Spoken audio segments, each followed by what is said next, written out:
Jueces capítulo 2, versículos del 11 en adelante.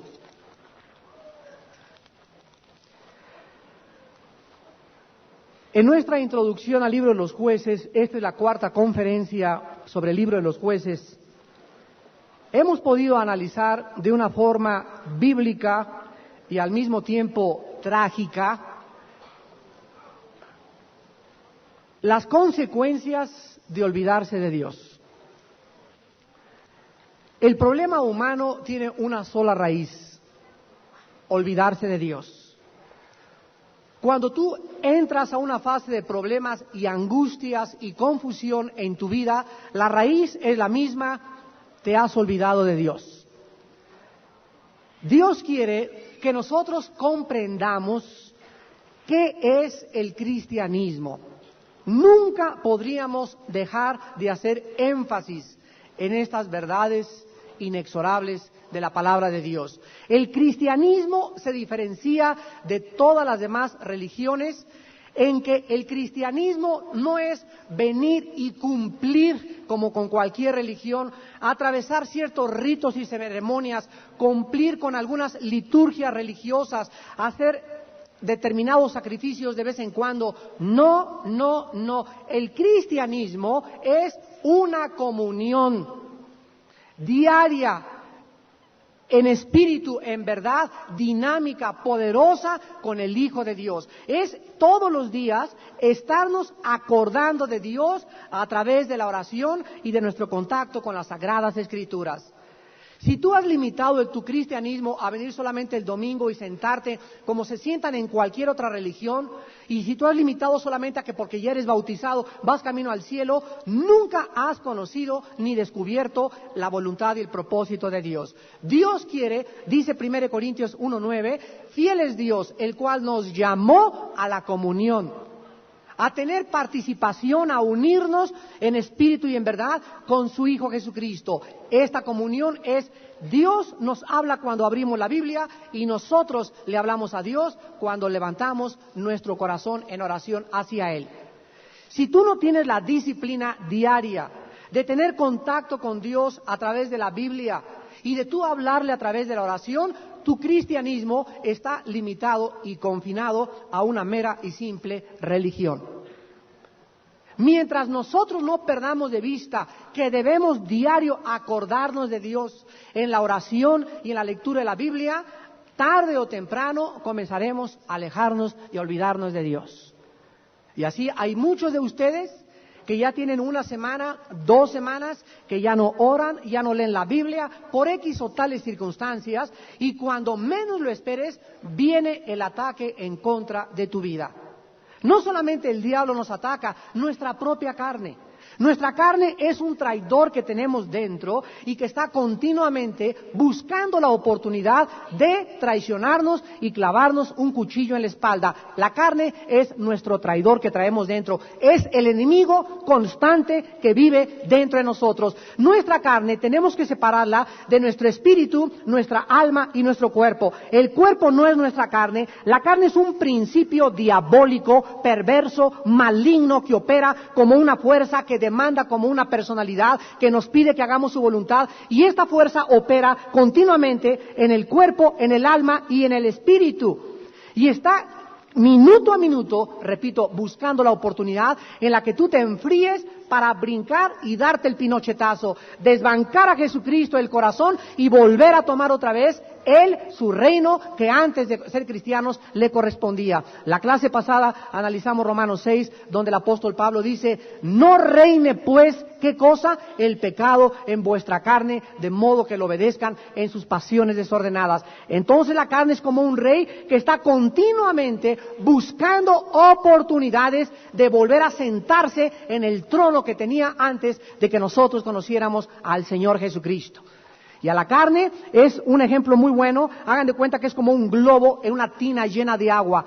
Y la mano es el espíritu. Tú tienes que tener el globo así con tu mano arriba, porque el momento en que tú sueltas el globo, ¿qué es lo que hace la fuerza del agua con el globo? Lo avienta a la superficie. Entonces, el momento en que la carne no está controlada por el Espíritu, sale inmediatamente, flota, y lo primero que se manifiesta es en las palabras que hablamos. De la abundancia del corazón habla la boca. La carne, entonces, como ese globo, hay que mantenerla diario. Hermano, que antier hablé en lenguas, que antier recibí el bautismo del Espíritu Santo, que antier me liberaron, eso fue antier. La Biblia dice, conforme a tus días, tus fuerzas, el pan nuestro de cada día, dánoslo mañana. Eso dice, dánoslo hoy, todos los días, la carne está esperando traicionarnos. La carne está esperando brincar, la carne está esperando que el espíritu se debilite o que esté contristado por un pecado que no has contestado para levantar el cuchillo, repito, y asestarnos con fuerza en el corazón. En Jueces 2, del 11 en adelante, la Biblia nos describe, resumiéndonos, 3 siglos de historia en lo que resta del capítulo 2. 3 siglos de historia se relatan del versículo 11 al versículo 19. Y aquí se nos muestra, del versículo 11 al 19, repito, 3 siglos o 350 años aproximadamente de la historia de Israel, en 5 fases, y van ustedes a ver que fueron ciclos. Y es interesantísimo de qué forma todo en el universo opera a través de ciclos. Por ejemplo, la humanidad tuvo su inicio ¿en dónde? En Irak.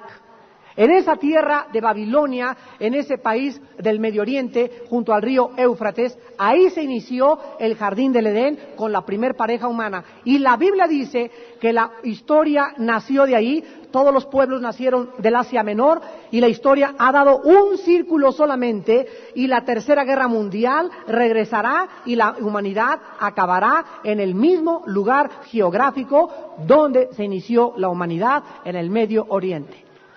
La Biblia dice que en el Medio Oriente surgió el primer rebelde de la historia llamado Nimrod en Génesis capítulo 10.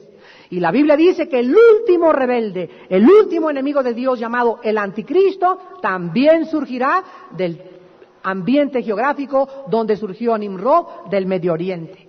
Así pues, la Biblia nos describe ciclos.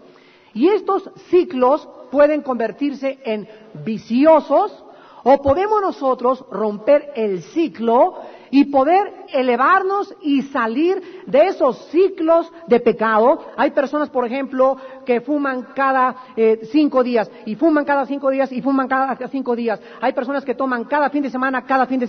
Hay personas que fornican cada fin de semana. Todo se convierte en ciclos en la vida, porque el que se somete al pecado es esclavo del pecado a quien obedece. Y cuando tú rompes el ciclo, y cuando rompes esa fuerza perversa que te trata de destruir, en ese momento tú sales disparado hacia el espacio espiritualmente, donde Dios comienza a elevarte, a darte, a bendecirte y a protegerte. Y Dios quiere, con este libro de los Jueces, mostrarnos en qué puede acabar tu vida si tú repites el error del libro de los Jueces de los israelitas, viviendo una vida sin consagración y olvidándote de Dios. Hay cristianos que cada mes se acuerdan de Dios, es un ciclo, cada mes se acuerdan, se arrepienten, Dios los bendice y caen, se arrepienten, Dios los bendice y caen en ciclos viciosos como cayó la nación de Israel. Leamos pues estos ciclos en primer lugar, del versículo 11 al 13, donde encontramos la primera fase del ciclo, que es la rebelión o la apostasía. La segunda fase del ciclo es el castigo o la retribución divina. La tercera, el arrepentimiento y la súplica. La cuarta, la restauración o la liberación divina también. Y la quinta, un periodo de descanso. Veamos pues estos 5 ciclos descritos en este libro de los Jueces capítulo 2 y de qué forma las 5 fases que forman el ciclo forman parte de toda apostasía, anarquía y apatía del cristiano del siglo XX. Capítulo 2 de Jueces, versículo 11. Después los hijos de Israel hicieron lo malo ante los ojos de Jehová y sirvieron a los Baales.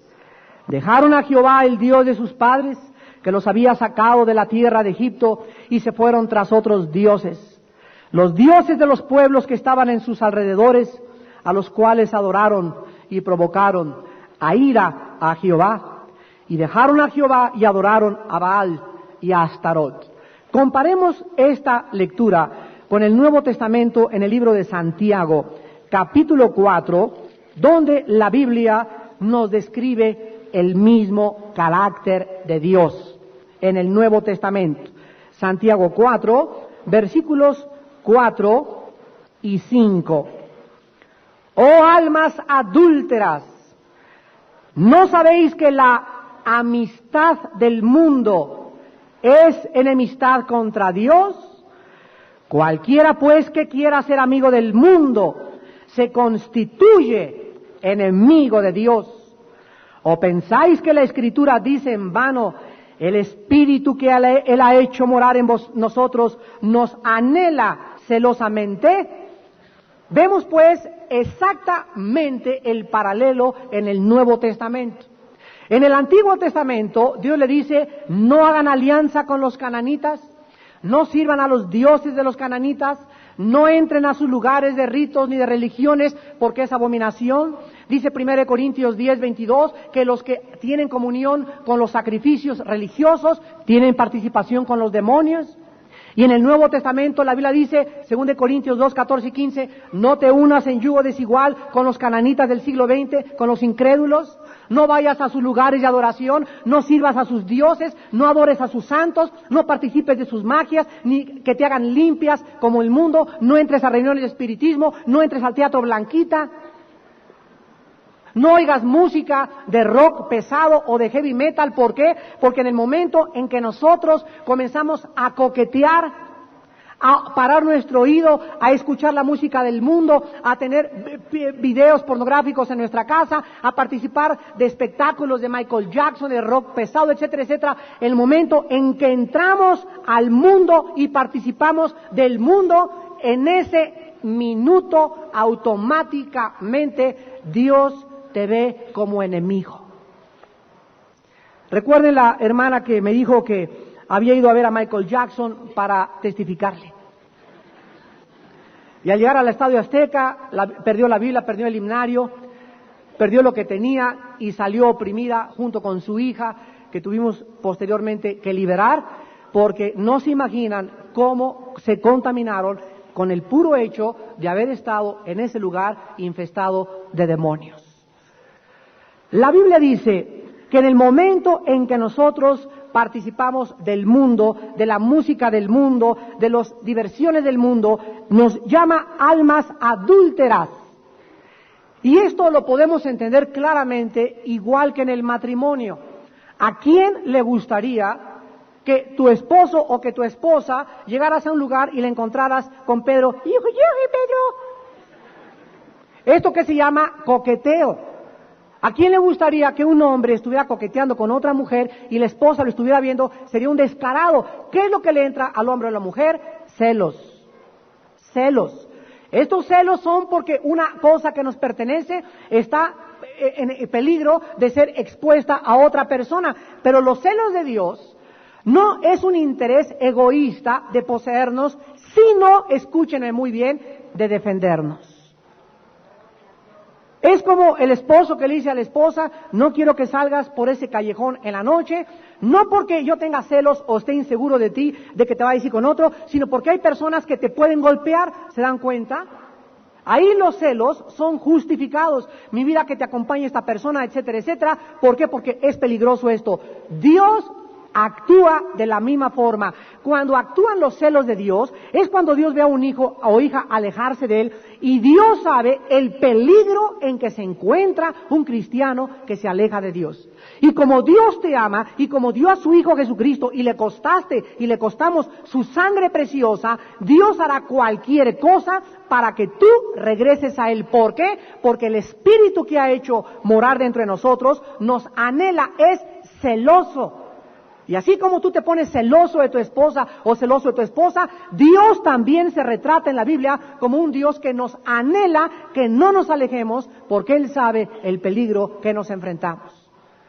Cualquiera que se haga amigo del mundo se constituye enemigo de Dios.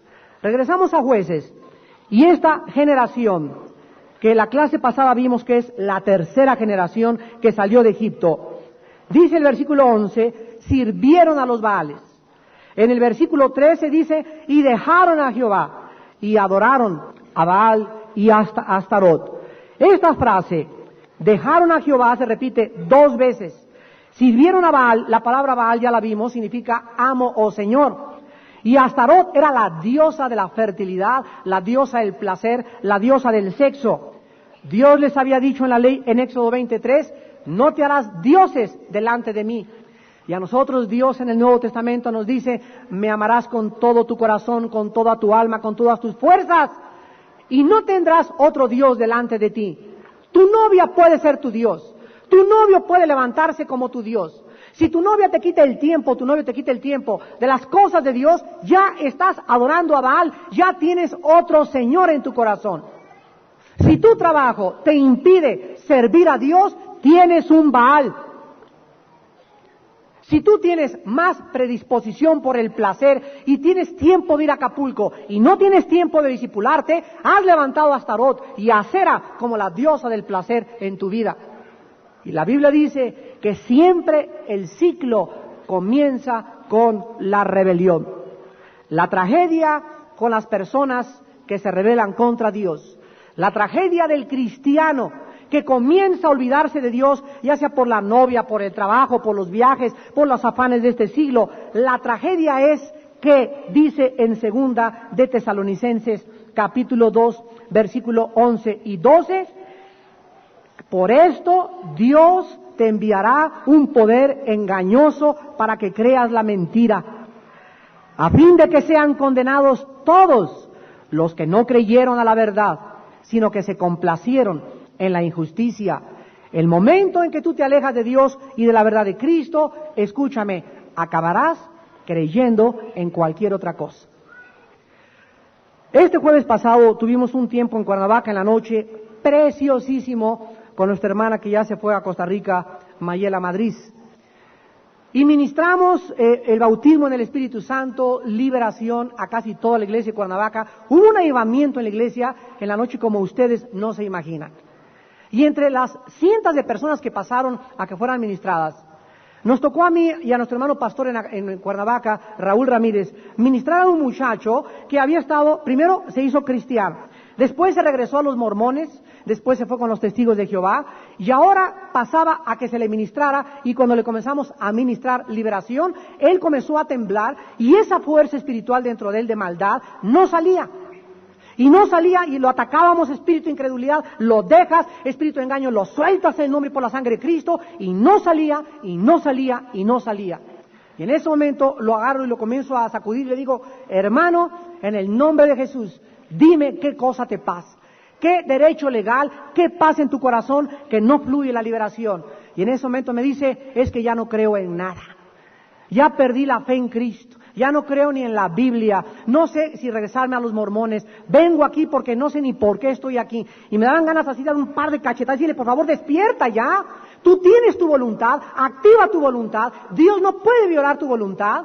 Y veíamos finalmente que lo que este espíritu, hermano, tenía, era un espíritu que bloqueaba su mente, su entendimiento, su comprensión, porque en el pasado se rebeló, se apostató, blasfemó contra Dios y regresaba ahora a Dios sin arrepentimiento, y las fuerzas diabólicas de Satanás le comenzaban a obstruir su mente para que no resplandeciera la luz del Evangelio de Jesucristo en su corazón. Dice la Biblia, Dios envía este poder engañoso. 2 de Tesalonicenses 2:11. Y es un poder satánico, escúchenme, controlado y dirigido por Dios. Satanás no puede ponerle la mano a ningún ser humano si Dios no se lo permite.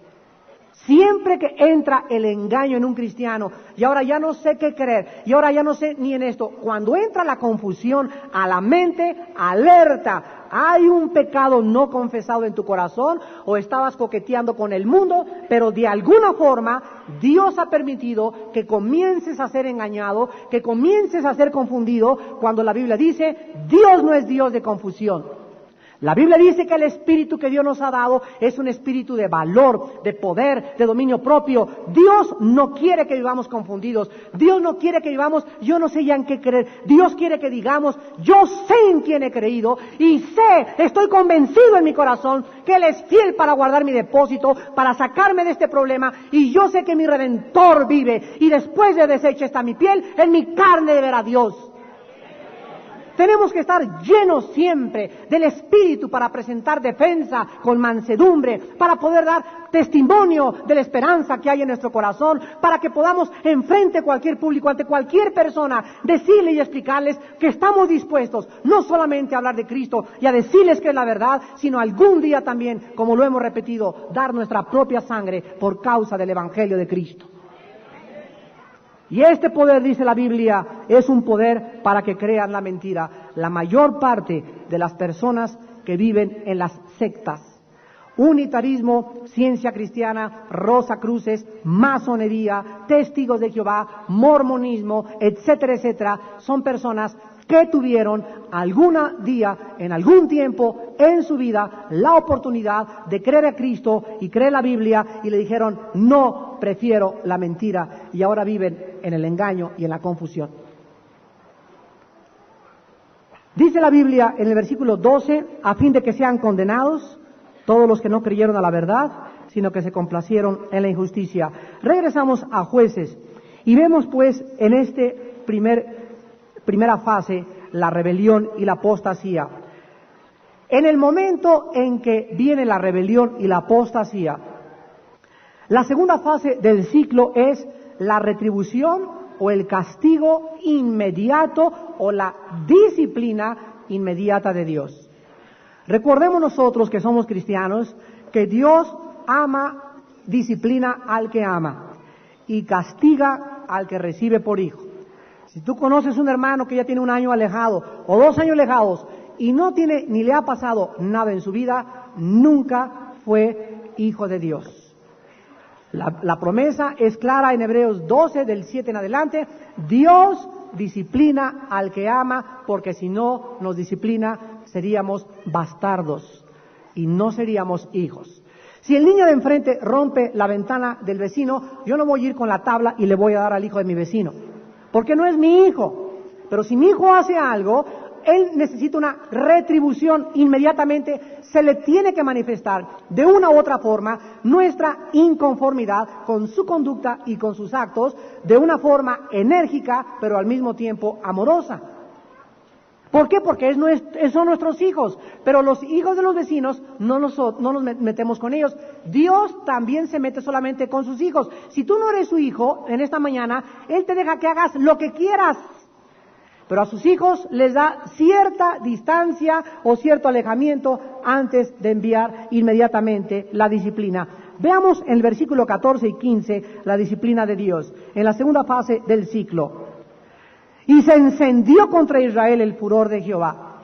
Dios es un Dios, hermanos, que se enoja. Pero el enojo de Dios, repito, es un enojo santo. Es la diferencia del enojo humano. Dios es un Dios celoso, pero sus celos son diferentes a los humanos. Cristo, cuando estaba viendo la casa de oración convertida en una cueva de ladrones, hizo un fuete y un chicote, y en ese momento hubieran llegado los de la alarma y lo hubieran retratado, lo hubieran sacado, hubieran dicho, no tiene cara de amor, no refleja paz. El hermano se ve que está enojado. ¿Por qué? Porque el enojo forma parte de la vida cristiana cuando es por causa del celo de las cosas de Dios. Cristo no siempre tuvo cara de borreguita a morir así, dulcecito, con cara de San Martín de Porres, con su capuchita así, chimiquitos, dulcecito y miel. Lean Mateo 23 para que vean más de 7 veces gritarles a los fariseos: sepulcros blanqueados, nidos de víboras, guías de ciegos. Y ustedes creen que Él lo decía, guías de ciegos. Son todos un nido de víboras. El enojo de Dios es algo real, es algo bíblico, forma parte de la teología de los atributos de Dios y se encendió. Hagan de cuenta que se prende un fuego y se brinca una llama. Así Dios, cuando ve que un hijo se aleja o cuando alguien está comenzando a rebelarse, se enciende su ira, su enojo en contra de él. Y dice el versículo 14, lo primero que Dios hace en esta segunda fase del ciclo es entregarlos en manos de robadores que los despojaron y los vendieron en mano de sus enemigos de alrededor. Y no pudieron hacer frente a sus enemigos. La Biblia dice en Proverbios 16, porque Dios hace estar en paz a sus enemigos aquel que está en bien o en paz con él. Aún a nuestros enemigos Dios los puede convertir a nuestro favor si nosotros estamos en una relación adecuada con Él. En cuanto tú te comienzas a alejar de Dios y a rebelar contra Dios y te mantienes terca o terco en contra de Dios, Dios lo primero que hace es inmediatamente quitar el cerco de tu protección. El ángel de Jehová, dice el Salmo 34, acampa alrededor de los que le temen y los protege. Pero en el momento en que tú permites el pecado en tu vida y la rebelión, las murallas que rodean tu vida y de ángeles, Dios, dice Proverbios 2, es escudo a los que caminan rectamente. Se cae, el escudo de Dios se quita y quedas a merced ¿de quién? ¿De los mosquitos? ¿De las brujas del Halloween? Quedas a merced de huestes espirituales de maldad, invisibles, que están constantemente como abejas africanas, como leones rugientes, buscando la oportunidad de comenzar a causar desórdenes nerviosos en tu mente. El primer síntoma de un cristiano que vive en rebelión contra Dios o que tiene pecado en su vida es desórdenes nerviosos, angustias, temores, ansiedades, falta de paz, confusión, incoherencia al hablar, crítica, murmuración. Todo esto sale de una mente que no está reposada, de una mente que no tiene paz, de una mente que no tiene tranquilidad, de una mente que no está bajo el control y la dirección del Espíritu de Dios. He aquí mi paz les dejo, mi paz les doy, dice el Señor. No tengan temor de nada. Estoy con ustedes todos los días. He venido para que tengan vida y una vida en abundancia, para que vivan una vida de tranquilidad, de reposo, de confianza, de tranquilidad. Que te levantes y digas, todo está bien. Todo está bien, mi Señor está al control, que tu esposo te salió dándote el portazo, que tu hijo, quién sabe, ya no fue a la escuela, que se fue de pinta a Chapultepec, todo está bajo el control. Padre, dame a mi paz para seguir orando por mi esposo, por mi hijo, por mi suegra, todo está en paz para aquellos que continuamente piensan en Dios. Dice Isaías 26:3, porque estarás en perpetua paz, en continua paz. Dios les da continua paz a aquellos cuya mente en Él persevera. Hermanos, la Biblia nos dice que cuando ya no tenemos protección, cuando ya no tenemos paz en la mente, cuando hay confusión y desórdenes nerviosos, es porque nos encontramos en la segunda fase del ciclo de la rebelión en contra de Dios. El tercer ciclo es el arrepentimiento. Y lo encontramos no en este pasaje, pero vean el capítulo 3, versículo 9. Vean cómo constantemente el arrepentimiento es expresado de una forma indirecta. Dice capítulo 3, versículo 9, entonces clamaron los hijos de Israel a Jehová, y Jehová levantó un libertador a los hijos de Israel, y los libró, y esto es Otoniel, hijo de Cenaz, hermano menor de Caleb. Versículo 15 del mismo capítulo. Y clamaron los hijos de Israel a Jehová, y Jehová les levantó un libertador, a Os, hijo de Gera, benjamita, el cual era zurdo. Y los hijos de Israel enviaron con él un presente a Eglón, rey de Moab. Capítulo 4, versículo 3. Entonces los hijos de Israel clamaron a Jehová, porque aquel tenía 900 carros cerrados, y habían oprimido con crueldad a los hijos de Israel por 20 años. Y en el capítulo 2, versículo 18, dice, y cuando Jehová levantaba jueces, Jehová estaba con el juez y los libraba de mano de los enemigos todo el tiempo de aquel juez, porque Jehová era movido a misericordia por sus gemidos, a causa de los que los oprimían y afligían.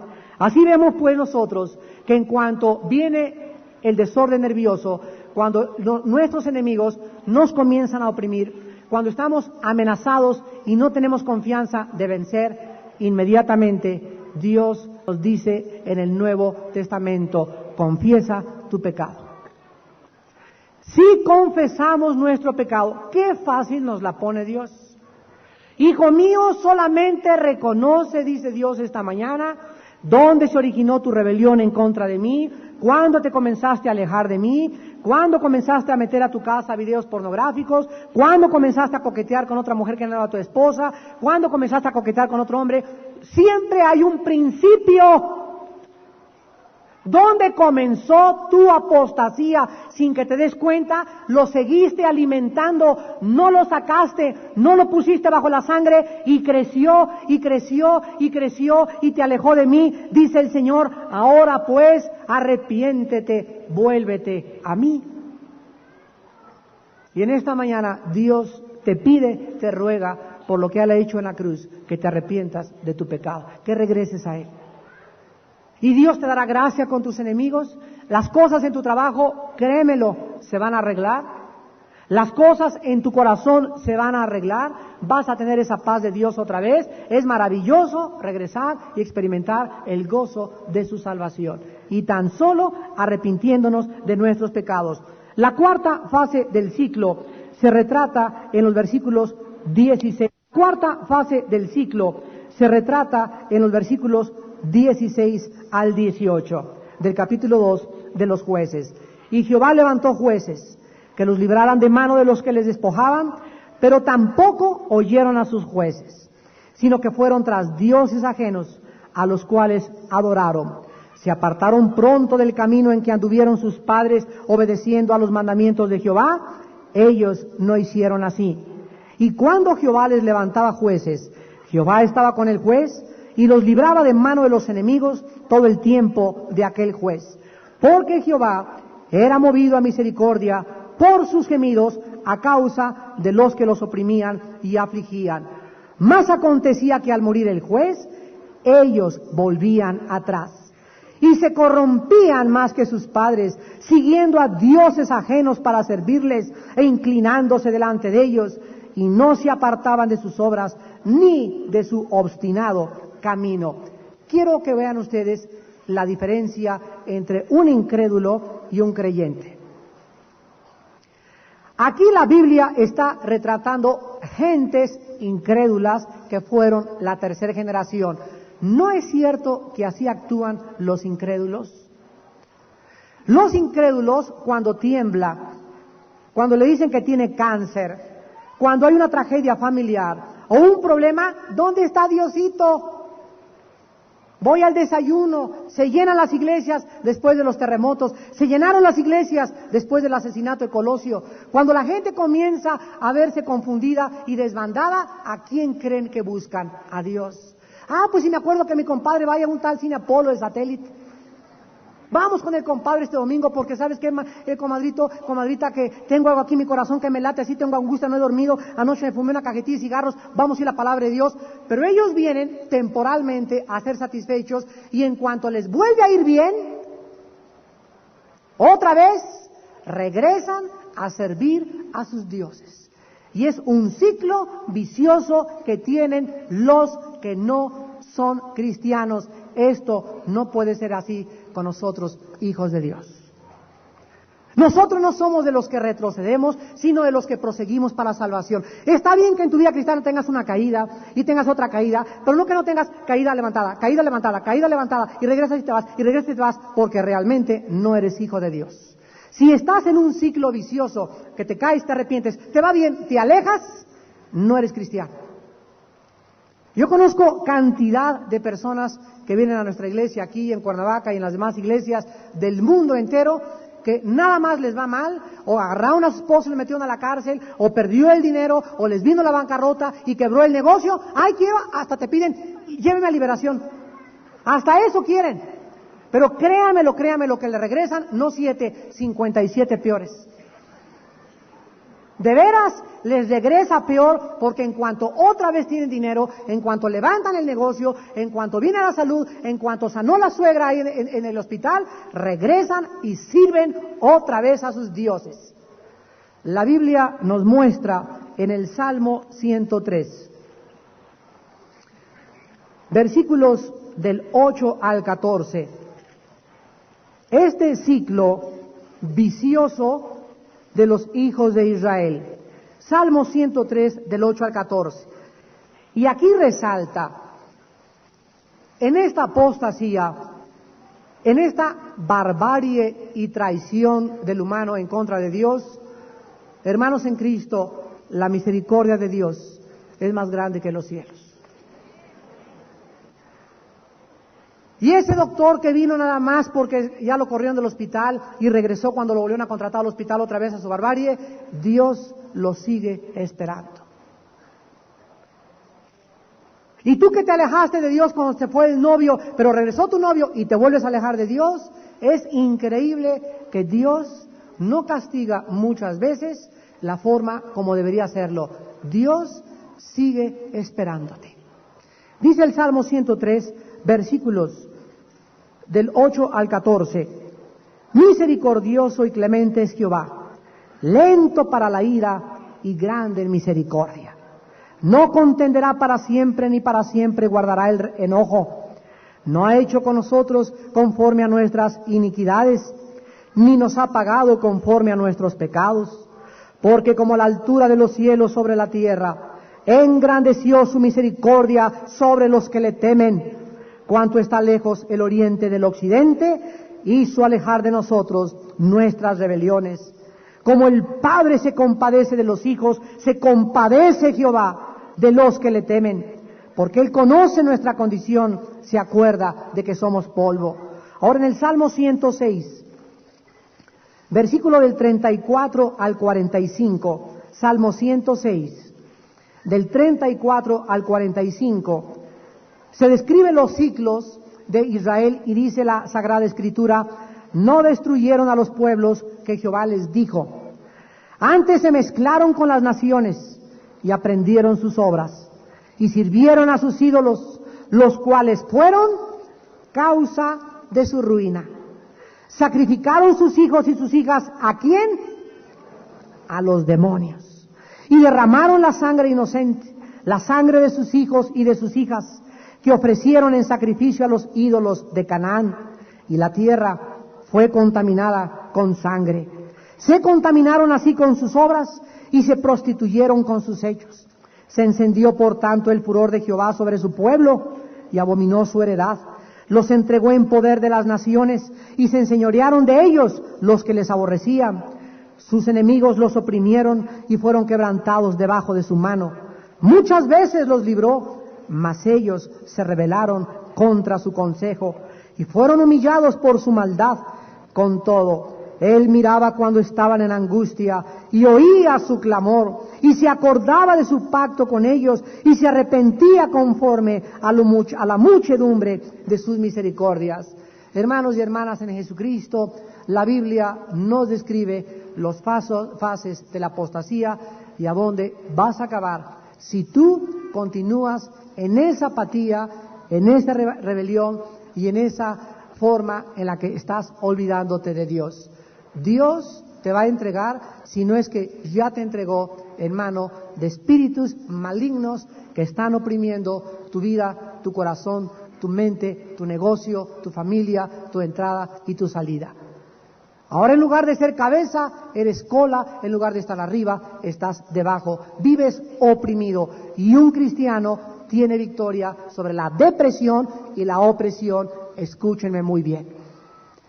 No tenemos por qué vivir deprimidos. La depresión es vivir en pecado, a menos que cuando vimos el curso de sanidad interior sepamos que es una depresión normal, Puede ser una depresión hormonal por mujeres en su mes, puede ser una depresión porque alguna angustia está, pero una depresión normal se puede convertir en anormal cuando dura meses.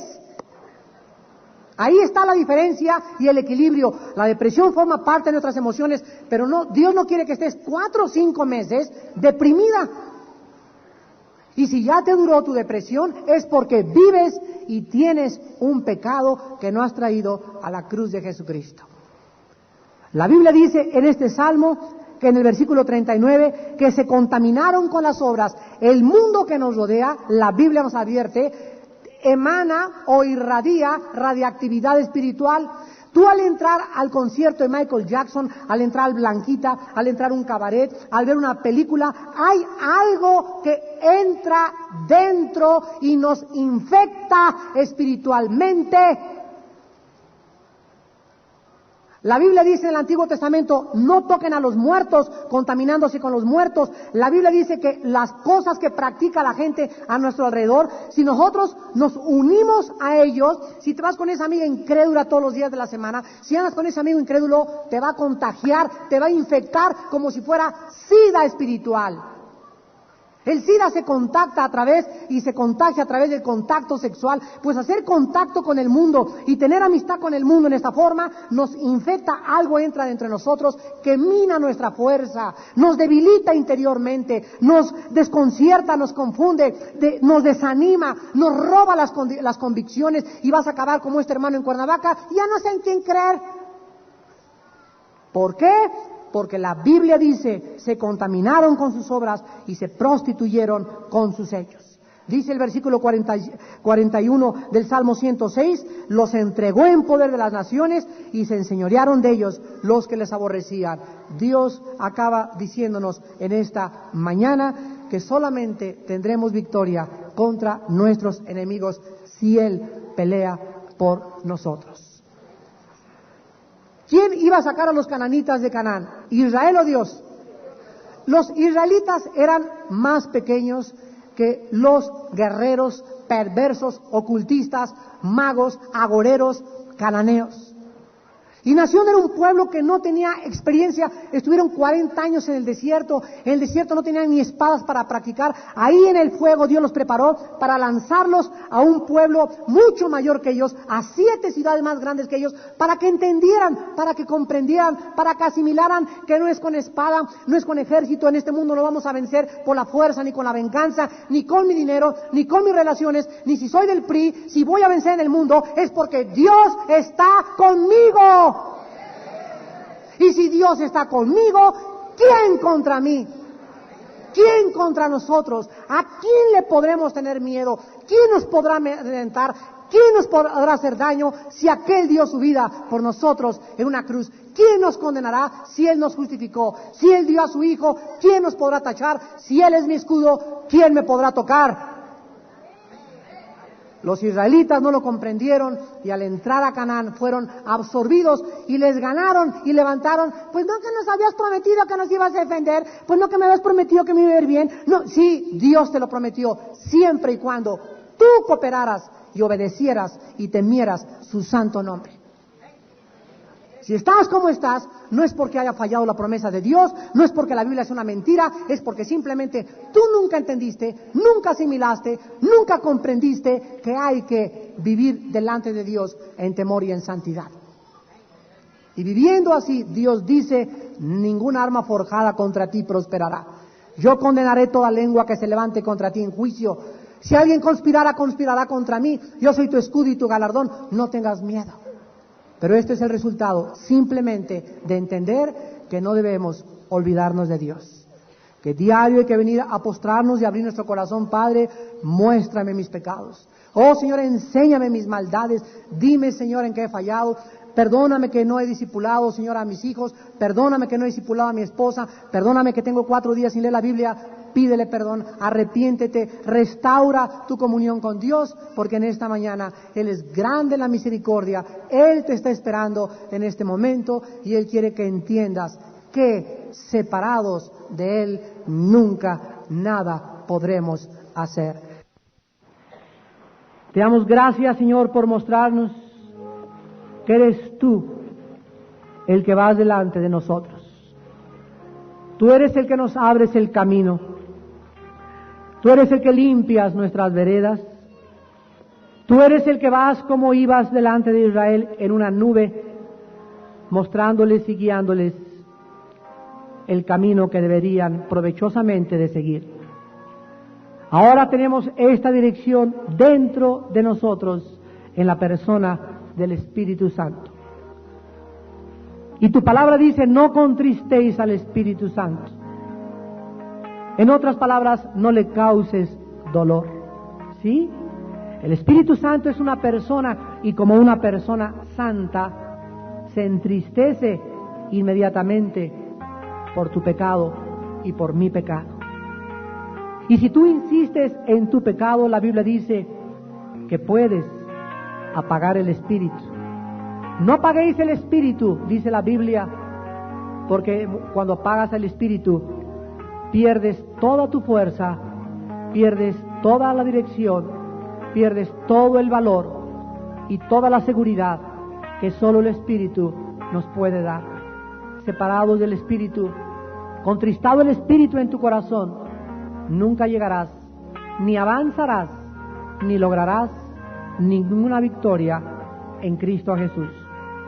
En esta mañana, Iglesia de Jesucristo, vuélvanse a Dios.